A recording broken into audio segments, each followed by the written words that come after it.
the Bible says, in English translations, it says something about not having tattoos. Yeah. But I know there's some sort of explanation. I've never really looked into it because I've never had tattoos. Yeah. But could you go explain that? Yeah, of course. Yeah. So the verses, I think it's Leviticus, it's either 19 or 26. Yeah. I could be wrong about both of those, but that's what I remember it as. And with it, it says, do not get tattoos for the dead.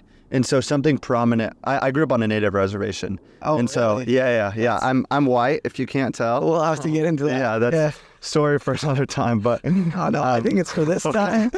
Well, yeah, that a lot of New Age stuff, a lot of spiritual stuff, but with it, not on my reservation. Some actually, a good amount of people on my reservation got Native American tattoos. And this is not a dog to my homeboys back home. Like, I love you all so much.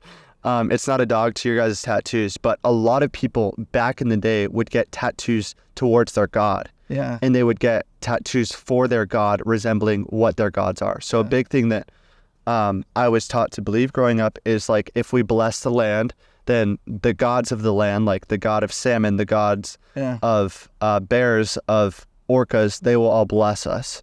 Wow. And so, that's what I learned. That's a wild child. Yeah.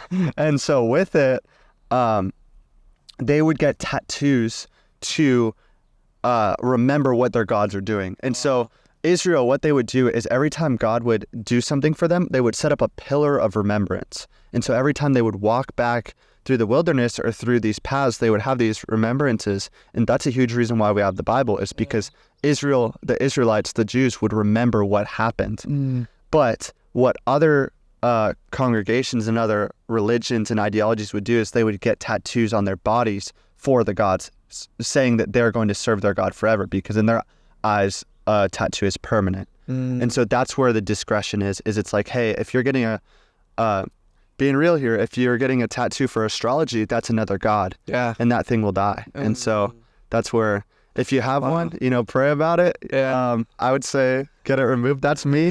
Because I used to do astrology and stuff like that. I appreciate you for giving such an in-depth explanation, because I've heard the explanation. I've asked the question before.